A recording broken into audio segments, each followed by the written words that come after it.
দিল আবার এই মুহূর্তে। হ্যালো আম্মু, হ্যাঁ যাচ্ছি দোকান, যাচ্ছি একটি দোকান করবার জন্য। তুমি কই যাবে? যে আন্টির বাসায় কখন যাবে? যে সরাসরি চলে আসবে আর কি, মাগরুতে হলে চলে আসিও।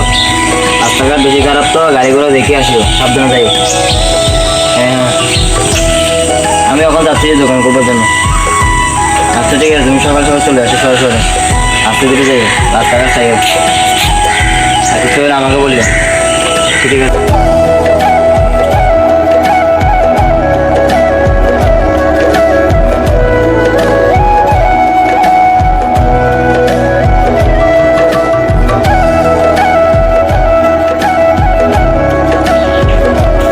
হ্যাঁ কোন সময় করছো? যে আচ্ছা কাস্টমার আছে, ঠিক আছে।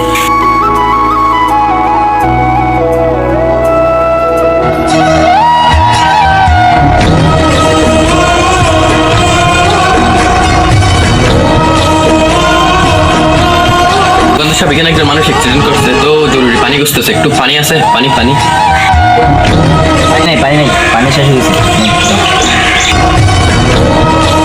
কি বলেন ভাই? পানি তো এখানে আছে, আপনি পানি টাকার করে বিক্রি করবেন না কেন বলতেছেন? কি ভাই, আপনাকে আমি বলছি না বেচবো না, আপনি বাংলা কথা বোঝেন না, আমার বলবো বেচবো না বলছি না। চলে যান, এগুলোর দাম বেশি, এগুলো নিতে পারবেন আপনি। যান, আমি বেচবো না, চলে যান, বিক্রি করবো না, যান। ভাই একটা মানুষ বিপদে পড়তেছে, বিপদটা যদি আপনার কোনো আপন মানুষের হতো, একটা মানুষ বিপদে পড়ছে, আপনি এরকম করতেছেন। দাম বেশি, আমি ন্যায্য দামটা তো দিব, ঠিক আছে? কি ভাই, আপনাকে আমি বাংলা কথা বুঝতে পারি না নাকি? ইংলিশটা বুঝতে হবে, ইংলিশটা বুঝতে হবে। রিমোট দিয়ে বাড়ি কিন্তু আমি দিব যাই না আজকে। আমার ওষুধ বসে না, কি বলছে, আমি কি করবো? আমি আপনাকে কেন বলবো? আপনাকে একটা বলছি বাংলা কথা বুঝতে হবে, যান। ঠিক আছে ভাই, আপনার গরম মতো লাগবে না।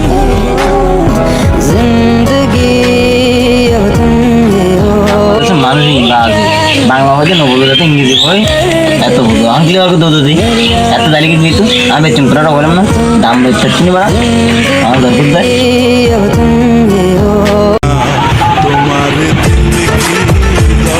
হ্যালো ভাইয়া, আলমদি যাওয়ার সময় অ্যাক্সিডেন্ট হয়েছে।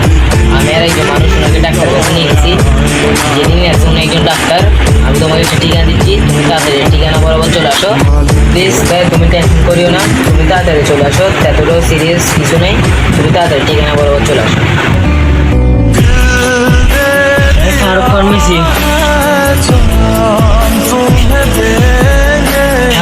মিরাজ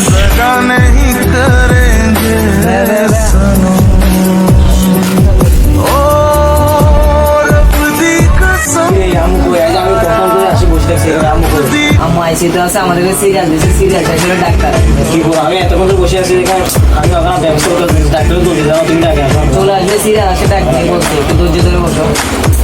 তুমি জানো ভাই বেশিক্ষণ হয়ে গেছে, ঠিক আছে তুমি ডাক্তার সাহেব।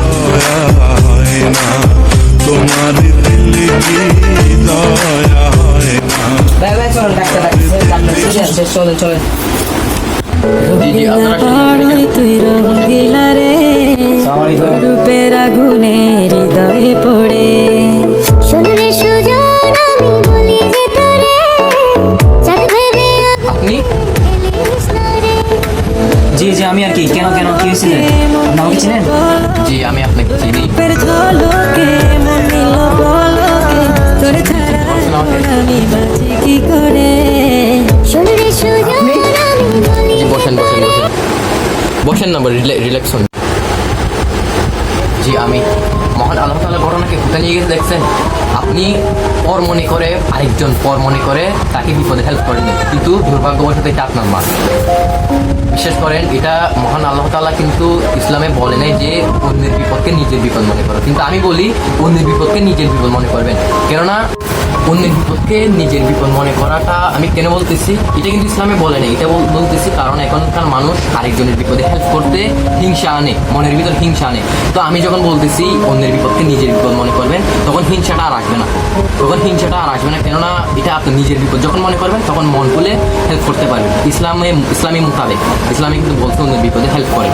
তা আপনি যদি অন্যের বিপদকে নিজের বিপদ মনে করেন, তখন হেল্প করাটা একটু আপনার মন থেকে খোলাসাভাবে আসবে, বুঝতে পারছেন? আমি আপনাকে কতটা রিকোয়েস্ট করছি যে একজন মানুষ আপনার মাটা পানি খাইনে যে সেই সময়টায় রক্ত গেলে আমরা জানি একটু পানি দিতে হয়, তো একটু রোগটা বেশি সিরিয়াসলি হয়ে গেছে। তো এটা আপনি টেনশন নিয়েন না, সমস্যা নেই। আমি বিশ্বাস করি আপনি নিজের ভুলটা বুঝতে পারছেন।